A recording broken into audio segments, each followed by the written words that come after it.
Darkcast Network. The light shines brightest on our indie podcasts.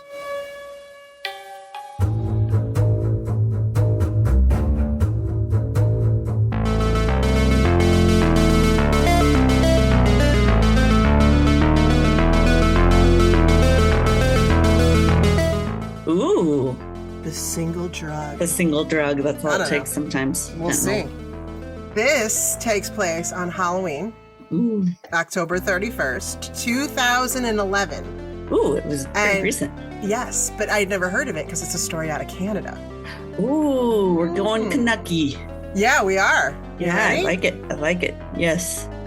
Halloween was Taylor Jade Van Deist. I don't know if it's Deist or Deist. It's D-I-E-S-T. Taylor Jade Van Deist, whatever. I'm mostly just going to call her Taylor anyway, so it's cool. Yeah. It was her favorite day of the year, Halloween, right? Well, duh. Yeah. Same. Right? So she lived in the rural town of Armstrong in British Columbia with her mother, Marie, and she had a twin sister named Kirsty. Oh, so cute. It was Taylor and Kirsty.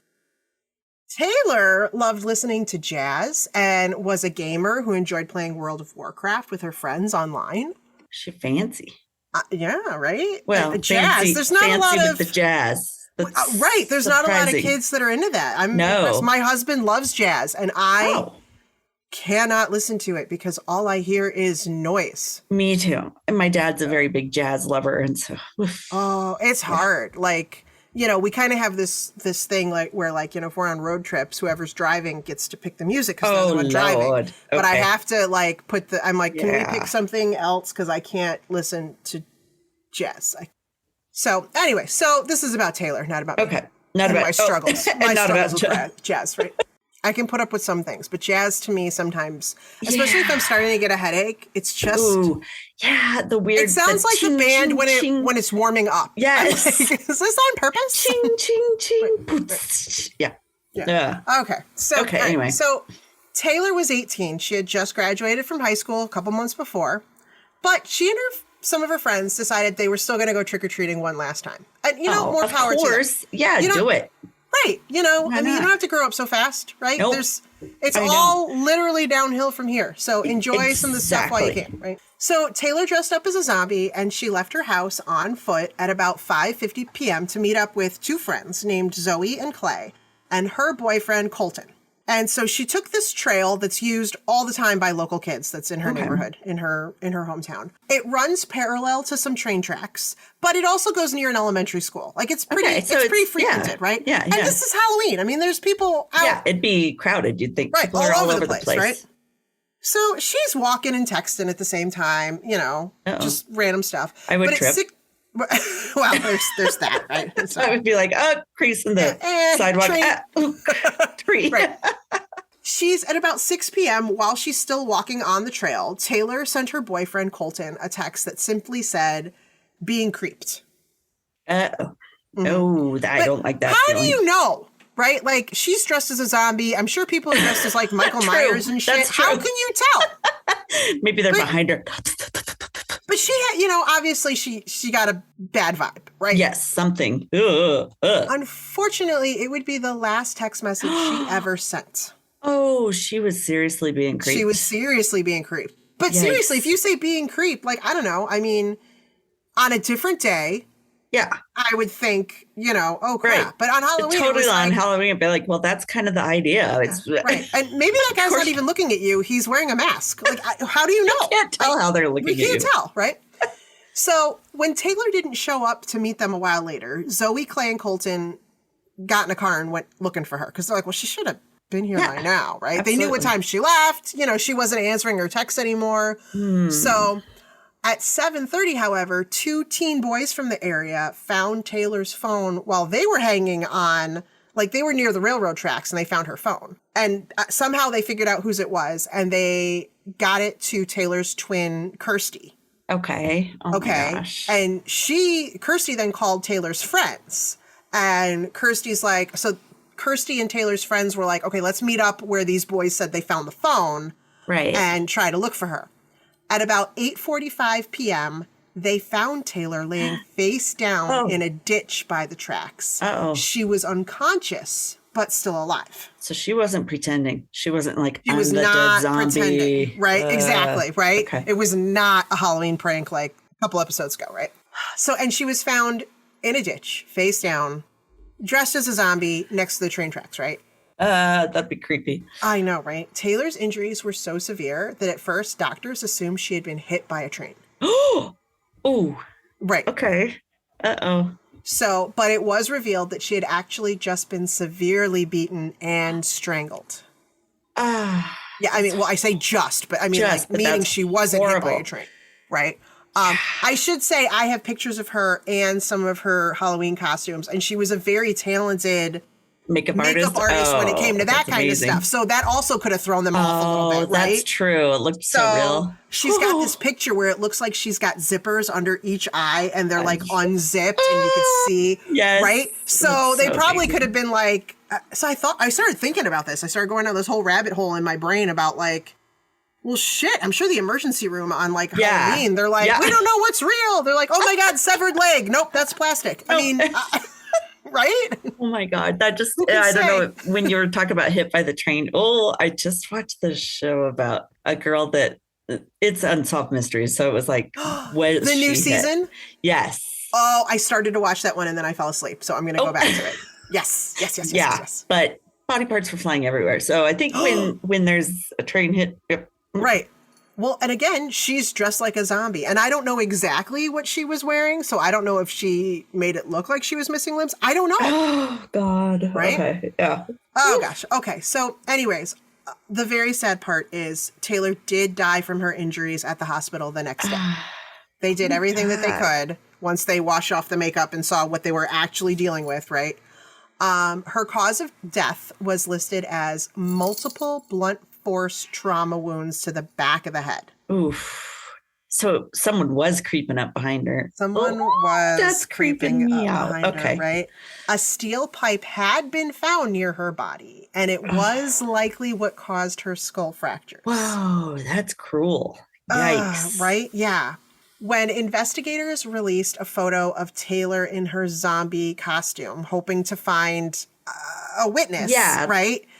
You know, but again, whoever attacked her could have been wearing a mask or whatever and just totally blended in. Who knows? You wouldn't know. But what they did discover was several people in the area at the time that they believed she was attacked probably heard Taylor screaming. They heard screaming, but thought they it was, assumed the it fun was of the Halloween. night. Yeah, exactly. I mean, if there's ever a night you don't want to be out by yourself. Yes, Halloween, creepers. Yeah, right. Oh my gosh, right. And how easy to just disappear into the night afterwards then, right? Oh God. Taylor did have a number of defensive wounds, including broken fingers and scratches on her neck that they figured it was from her trying to pry the killer's hands away from her neck. Oh, God, yeah. I know. Horrible. Luckily, though, she managed to get some of her attacker's blood and skin under her fingernails, right? So DNA was extracted, a profile was created, but it didn't match anyone they did already have on file. Hadn't done anything or gotten caught yet. Well, but it was a match to an unsolved sexual assault from April 2005, which was 6 years prior. Yeah, that's a long time before. 6 years, and this is the only other case with his DNA, right? In that case, a man had gone to an escort agency, grabbed a sex worker by the hair and forced her to perform a sexual act while he held a knife to her throat. That's not how escort agencies work. You pay them and then they do that. You don't need the knife. You don't need the knife, honey. That's the point. No, that's, right? And then after that, he tied her up and raped her. And even though they're a sex worker, if you absolutely aren't asking to be raped. No. No. So they were like, okay, they have that.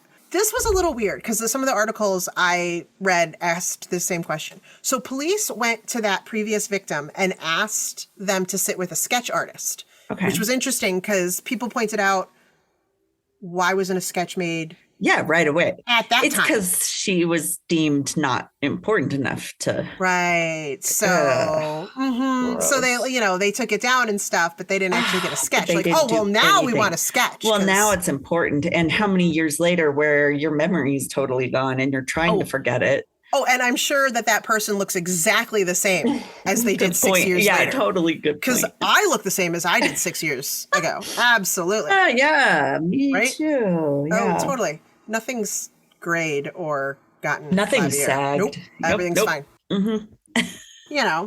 So, however, this memory obviously lived in this woman's brain as it would.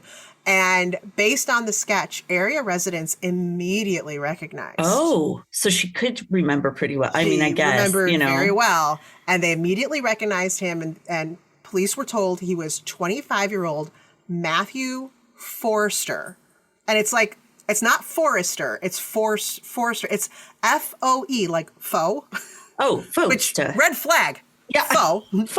Forster from the nearby town of Cherryville, British Columbia, which was about an hour away. But, it's rural. So was he 20? So kind of out of the 25 now. 25. Okay. At this time, right? So 6 years prior. Yeah, he's a youngin'. Holy exactly, shit. Right? That's 19 then? Uh-huh. Yikes. Okay. So police are like, we would like to speak with this Matthew, right? Yeah. So they go to speak to him and they find his apartment empty. Weird. Mm-hmm. Right. Someone got word. Interesting. Yeah. So next police went to Spock. Spock? They went to Spock. They thought they'd see what he had to say. Right. There you go. Exactly. Yep. There you go. There I'm part Vulcan. There you go. You are part Vulcan. There you go. Got it. They went to speak to people who knew Matthew.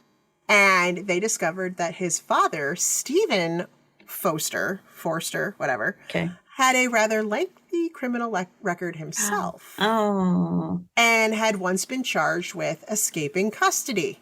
Yikes. Interesting. So there's a little bit of knowledge he could pass on to his child. Yeah. Yeah. Kind of like the recipes, like you've mentioned before. Some people pass down the recipes. No, this one passed down. Here's what I know. Right, exactly. Here's how to get away with shit. Right. I'm going to show you a couple things that you're going to need later in life. This is how you do laundry. This is how you make a meatloaf. And this is how you escape custody. Smart. So, suspecting that Stephen may have helped Matthew run, police were able to find a way to tap his phone. Or they got like a subpoena or whatever they needed to do. I don't know, because it's Canada, so things are different. Yeah. But anyways, they were able to do it. Sure enough, they found evidence that he helped his son by buying a fake driver's license, a bank card, and a social security number and it wasn't just from a stranger, it was from his nephew's friend named Lee Shawcross. And that name will come back. God, Dad's impressive. Yuck. Thanks. Some dads go out of their way and we'll help you buy your first car. Yeah. He got him a fake identity. Shit. Whatever. I thought Canada gave us their worst person already, but maybe not. Like, I think he lives here. There's more. There's more. There are more. Because I'm pretty sure he can't go back. I was wishing. I just found out he got citizenship here in town. Who? This guy. He's here in town. Yeah. Awful man. Oh. Yeah. Oh, you get to know him personally. Yeah. That's awesome. Yeah. Everybody in town knows who he is. I don't like mean Canadians. Canadians are supposed to be nice. Okay. I know. Yeah. See, they're not. It's their cover. It's the cover. It's an excellent cover, right? Yeah. So, while they were investigating Matthew and trying to figure out where he could be in all this, they also discovered that Matthew was responsible for attacking his 19-year-old neighbor, whose name was, I think it's Kaylee. It's Kaile. Kaylee Paul, in 2004. Jesus. He broke into her home while she slept, then slammed her head against the wall and told her that he wanted her because that's a turn on. It's romantic. I don't know what you're doing it romance, rom-coms you've been watching, man, but that's not how it works. You're not doing it right. Also, next door, maybe you want to kind of branch out, right? Not go so close. Here's the deal. He was only 18 at the time. That's violent and forward for only 18, very violent. right? He finally left her when she screamed and said she was going to pass out. Apparently that wasn't cool. He was like, oh no, I want to be conscious. Whoops. Sorry. Right. Yeah, whoa. Pick you up at 8? Yeah. Oh, God. Kaylee wasn't able to ID her neighbor. She didn't realize it was him because he wore a mask. Oh. But she did get DNA off of him. Good. And they were able to link that as well now. Oh, imagine her surprise when she was like, you mean that 18-year-old shit that lives next door to me? Yeah, the creep. Ooh, next door. Oh, God, that gives you shivers. Yeah. Can we move? Yeah, it's time to move now. After 5 months on the run, in April of 2012, police finally caught up with Matthew, who was living in Ontario, working in a glass factory, going by the name Shawcross. Ah, interesting. Wonder where he got that from. Right? So apparently he just bought this guy's information. Yeah. Like, and I'll just take your identity and just be you.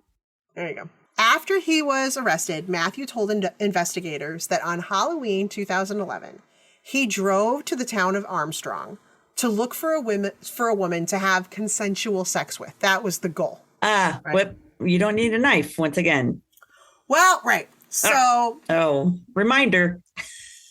But he was drinking and smoking weed at the time. Oh, gosh. Good combo. Good combo. Yeah, Dude, right? do one or the other, not both. Right. Yeah. So, and then don't drive for the love of God. Oh, yeah. Well, right? That too. I mean, that's a given. Right. So he said that on that Halloween, he approached Taylor while she was walking on the trail and pushed her to the ground because, again, that's also how you... how you woo a lass. That's how you woo them. Yep. Here, let me shove you. He pushed her to the ground, and when she fought back, he beat her with a metal flashlight. Oh, yeah, right? They make metal flashlights? I've never seen a metal one. All mine are plastic. I know. We do have a giant one that Josh keeps by the bed, like he's going to hit someone with it. He would sleep through it. He would sleep through it. Also, our Canadian that's here in town pushed a lady off a sidewalk. Just saying, maybe it's a Canadian romance shoving. Thing. Shoving is a Canadian. Hey. Oh my God. Oh God. So he beat her with the metal flashlight. So the issue is the head. The back wounds. of her head. So that could have been the metal flashlight, and the pole was just. Holy balls! He must have hit her hard. Right. And then he strangled her with a shoelace. What? Why? But with no reason? Like, he doesn't even know her? Well, she fought back. Oh, how dare she? Yeah, how dare she fight for her life? Exactly. I'm sorry. I was actually trying to go somewhere. Yeah. I didn't want to get picked up for, air quotes, consensual sex. This isn't how it's done. I think his dad should have been teaching him some other things instead of... I think he had some other things to tell him. On his... Matthew told police that on his drive back to Cherryville, he got rid of the murder weapons by tossing them in a dumpster somewhere between where they were and his hometown. And Taylor's DNA was found in Matthew's truck.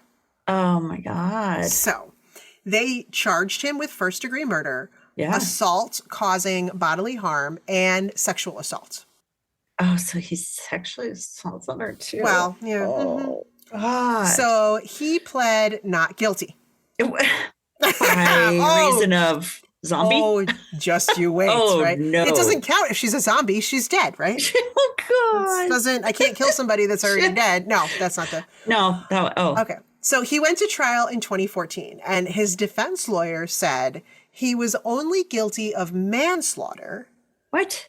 Because Taylor was killed during a sexual assault, and it wasn't premeditated first-degree murder. She died, but that's not... That wasn't the goal. The goal. I'm like, still, I don't... That's what you get charged with when somebody dies after the fact. You get charged with murder. Right. Okay. So jurors disagreed and found... Thank God. Yeah, right. And found So he, at this time now, he's 28. They found 28-year-old Matthew Forster, whatever, guilty of first-degree murder and sentenced him to life in prison with no parole for the first 25 years. Oh, good. Oh, wow. Right. Good. Yeah, I like their system a little bit better. Yeah, theirs actually punishes people. So that would be a lovely end of the story. However, Oh. He appealed in 2016 on the grounds that the trial judge made a mistake while giving instructions to the jury. Oh, I hate these technicalities. I know, these but, tiny little technical things. Okay. So while giving instructions to the jury, when it came to the issue of attempted sexual assaults, if the jury found that there was an attempted sexual assault, then it was first-degree murder rather than a lesser charge. This totally kind of confused me. Very confusing, yeah. Yeah, so I don't know. But somehow in the way he gave them instructions based on...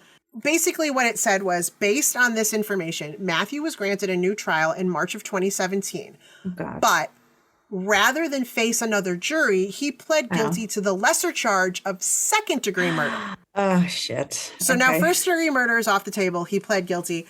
So, and then he didn't want to go to court again. He didn't want to face another jury. Right? He might, get worse. His plea meant that he acknowledged that his actions would kill Taylor, but he hadn't planned it in advance. That's where the sticking point was. Okay, right? He didn't go there planning to kill anybody. Right. He just wanted to... because he wanted a date, but he doesn't know how to get one. Right, exactly. Right. He's like, I thought she'd think it was romantic. It also meant that he didn't fatally injure her while trying to sexually assault her. This was what was required for the prosecution to get a first-degree conviction. Whoa, that's so crazy. That's... Right. The guilty plea was jointly submitted by both the Crown and the defense. So the Crown is the prosecution, the Crown and the defense for sentencing, which, because they both agreed to it and then they were going to give it to the judge, meant that Matthew, by doing this, was giving up all future options to appeal. Oh, well, that's good, I guess. So that's like, okay, good. We're not going to have, the family doesn't have to go through this shit again, right? Okay. So the second-degree murder charge carries an automatic life sentence. Oh, wow. But the judge gets to set the parole eligibility. So I guess even if you get life, you're still eligible for parole. It's not life without parole. That sucks. Okay, that doesn't make sense. Makes it sound so much better than it really is, right? Yeah, it's really not that great. Okay. So the judge then can decide if he's eligible as early as 10 years into his sentence. Ooh. Or as long as 25 years. Oh, my God. Okay. I know, right? I don't think he's going to get better. Right. I mean, he's started out this way. This is the part that I found was kind of fun. So this is another one of those that, right, where the names are just, just like the faux Erster. Yes. His defense lawyer's name was Ken Beatch, which I assume is just biatch. Right. That's amazing. And in my opinion, this guy was a total biatch. Total biatch. This is how, I don't know how he defended this guy, right? I know somebody had to, but... I know, but this biatch. At sentencing, Ken Beatch said there were many, air quotes again, mitigating factors at the time of the, air quotes, incident. Oh, like it's didn't murder, actually happen. Not sexual assault, the incident, right? Let's try to make this. He's trying to shine a turd, is what he's trying to do. He totally is. He can't shine a turd. Absolutely. For one, he wanted to point out Matthew's very young age at the time of the offense, because he was only 25. I kind of feel like that makes it even scarier. Right? I'm like, 25? I mean, we're not talking about 16, 17, 18. No. His prefrontal cortex is pretty well set now, right? He's done. He's grown up now. Right. And he was already doing this shit at 18 and 19. That's what I was going to say. And that's just the ones we know about. Right. I think this is it's just going to escalate and make it worse. It's not going to get better. But they're making it sound like he was like 7 and didn't know what he was doing. I don't think so. The other issue he wanted to point out was that Matthew was under the influence of drugs that day. Well, so... But he took them. He wasn't drugged. Right. And that doesn't mean you're not culpable for your actions. You still have to take responsibility. Fuck. Apparently, he had consumed vodka, beer, mushrooms, and marijuana earlier in the day. So he was high as balls. Okay. Except balls are low. Oh, yeah. He was high as what? Boobs? I don't know. As high as a fake boobs. So wow. He's high, he's drunk, and he's only 25. Obviously, he can't be responsible he's for the not consequences of his own behavior. I mean, dude. Kevin Biatch. Biatch, this dude. Maybe he needs to just do one drug at a time. So this is a quote from his lawyer. All his criminal activity has been fueled by drugs and alcohol. Well, that's not an excuse. Criminal activity. So. Plus, he drove an hour from his hometown to this place. That's also against the law. It's okay. It wasn't like he intended to. He just got high. Right. So, Biatch also told the judge that Matthew was very motivated to change. He does not want to be that person. He regrets that day every day and has done so since then. This is a man who feels remorse, deep remorse. For getting caught. Yeah, for getting caught. Exactly. What did I do wrong? I shouldn't have left my DNA. Oops. Right? His lawyer reported that Matthew had been sober since his arrest, which is probably a lot easier to do when you're in prison. Wow, good for him. He's been doing so well. Well, he doesn't exactly have the resources to get it. And he had participated in AA as well as 3 separate integrated correctional programs. He had to go to 3? This does not sound like someone who's very successful to me. Plus, what else do you have to do? Like, I'm going to fill my hours, so may as well make it look like I'm trying. I know. Wow. Also at sentencing, Matthew read a pre-written apology letter that he wrote to Taylor's family that said, I'd be so pissed. I would not want to hear it if I was them. I'm so sorry that I have taken your loved one. There isn't a day that goes by that I don't feel regret. I wish more than anything that I could take back what I did. Huh. Wah, wah. Right. That wasn't like very deep. Just okay, surface. Right. Taylor's mother, Marie Van Deist, said she didn't buy it and that his apology felt pretty hollow. Yeah. And she was quoted saying, not once did he even mention Taylor's name. Yeah, name. No, just your loved that gave one. Me chills. What a piece of shit. Yeah. Have you really thought about it? Because you can't even give her a name, right? He said what he had to say, like to try to get parole. Exactly.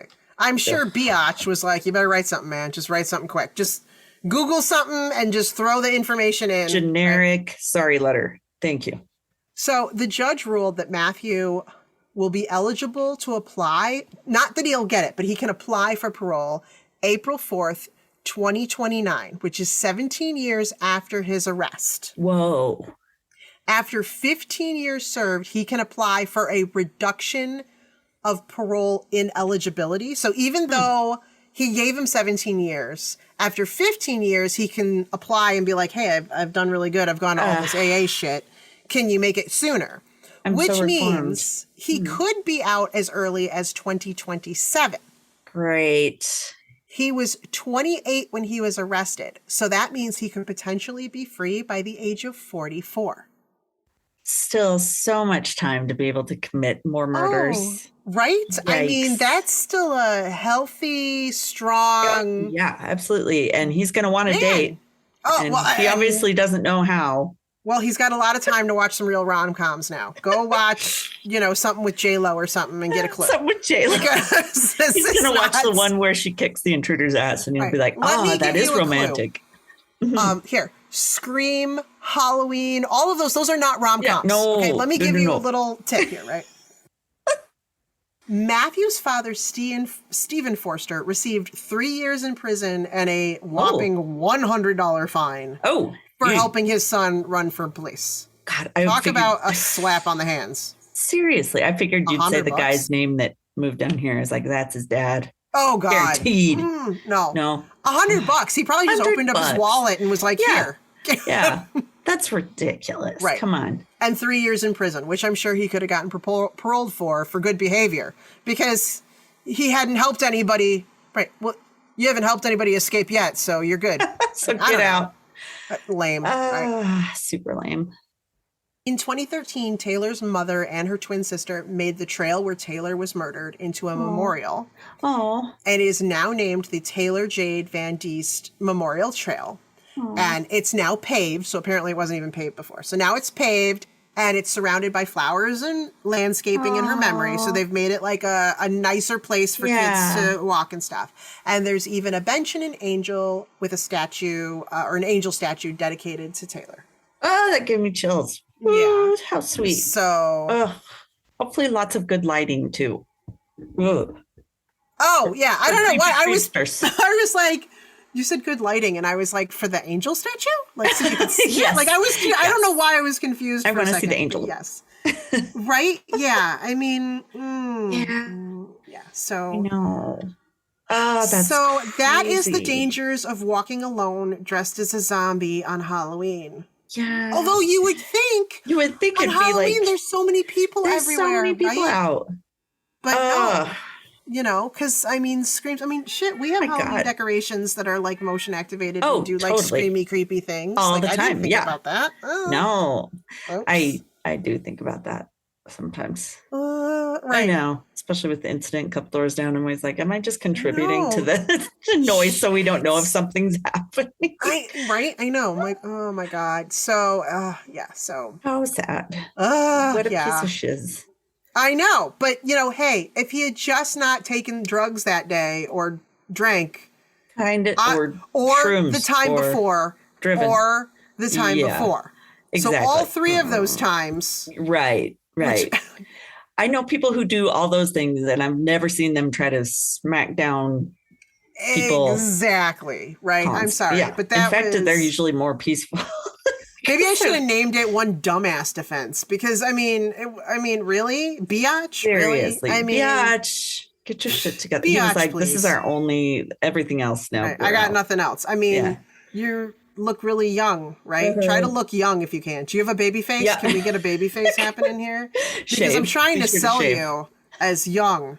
But that I don't know. Somehow to me that makes it worse. Like you have a lot of life left to do worse. You've started so young. I know, right? Ugh. Damn. It's a good story though. Yeah, How sad. So that's my story. So where did you find this nugget? So I found this nugget globalnews.ca and cbc.ca and abbeynews.com. Ooh, Denton Abbey. thethoughtcatalog.com. Ah. And I like this one, thewickedtruth.medium.com. Ooh, I like that. Yeah, I know. Medium.com always has some good stuff. They got some good stuff. Thank you, guys. Subscribe because I think it's only like $1 a month. I should. Oh, okay. It's cheap. Yeah, totally. Yeah. But I get lots of good information. I get good info from them. Thank you very, very much. So that is the story of Taylor on Halloween. Yeah, now that we're going to have the big zombie crawl here. Oh, shit. Oh, shit. So you're going to crawl as a zombie with your pepper spray in one hand and your phone ready at 911 on the other. Yeah. If anybody, Yikes. And of course, I have all the animatronics to come outside the shop. So, oops. Man, it's too bad she had her cell phone on her. It's too bad she couldn't hit the emergency button or something. But if he came up behind her and just kind of probably knocked her out. Yeah, she probably didn't have a chance to. That's why it is good with the new Apple Watches. If you fall hard, it can call for you. Oh, shit. Mine would be calling. No, I'm fine. I just tripped on my own foot again. Fell down the stairs again. Fine. No, it did that. I can't get that Apple Watch. They'll be like, God, she's calling again. Are you really hurt? No. Do we need to send somebody? No, I'm all right. I just bumped it again. Is it replacing the I've fallen and I can't get up? The life alert. Life alert, yeah. Probably. I know one guy got saved because he was riding his mountain bike and had a really bad accident on a trail. Oh my. Oh shit. Out where there wasn't a bunch of people, but it called. And so it sent rescuers out. It got a signal? Yeah. I don't know how. And he was not conscious. He was unconscious and it called for him. Yeah. So that was pretty cool. It saved him. That's one of my big anxiety things is that I'm going to fall down the stairs and twist my neck or something and no one's going to. Yeah. This is why I keep trying to talk my dad into getting one because he can barely walk, but he won't stop trying to do shit. down in the basement. Yeah. Where's Dad? Down in the basement on the roof. And I'm like, oh my On the God. roof. Oh, shit. Seriously. And I'm like, he's just had knee surgery. Maybe he shouldn't. Right. Yeah. Oh my God. You can call people for that. Yeah. Oh, wouldn't that be nice? But I saved so much money. I know. It was totally worth the $50 or whatever to just ask someone to, a neighborhood until you kid hurt your something. back and have to pay $4,000 to get back repair. Jesus. Well, maybe I should have called somebody. Oops. Yeah, right. A little late now. Oh, Nope. Well, that's a good story. shit. All right. All right. So everybody, if let's stay safe out there. Shall we? Yes. If you feel creeped out, pay attention to it. Oh yeah. Don't ignore that feeling. I mean, it's hard because like when it's Halloween, you feel like you're being stupid. I know. The point is to feel creeped out. It is. Like, it's a tough one, man. It is a tough one. But follow your instincts. Follow your instincts. I don't feel good right here. I'm leaving. Follow your guts, even if you wore a costume where your guts are spilling out. You follow those you guts. Follow those. Unless they're trailing behind you. Right, to the dragon. Creeper. Yeah. Do not go back to the creeper. Oh, God. All right. Yeah. Thank you for that. Thank you, everybody. We'll see you next week. Bye. Hey, Oddies. Thanks for listening to another episode of ODFM. If you're a longtime listener, hey, we cannot thank you enough for your continued support. And if you're a new listener, thanks for giving us a try. If you like us, please drop us a like, subscribe, or rate us so we can share our stories with more people around the world. And if you'd like more information, like links to our podcast and socials, along with our Patreon fan page, those links are all on Linktree under ODFM Podcast. That's linktr.ee/ODFM Podcast. Side note, you guys, we're obsessed with fan art, and we love making things with it, like stickers for our fans. So if you'd like us to use your designs, send it to us at odfmpodcast@gmail.com. And if we use your design, we'll be sure to send you a sticker. Thanks for listening to another episode of ODFM, hosted by Kelly DeVries and Jenna Swanson. Production and editing by Kelly DeVries. Theme music by Eric Swanson. ODFM is a satirical true crime podcast for entertainment purposes only. The stories you hear are serious and true. The comments and opinions are not. We apologize if any of our content is harmful or disrespectful.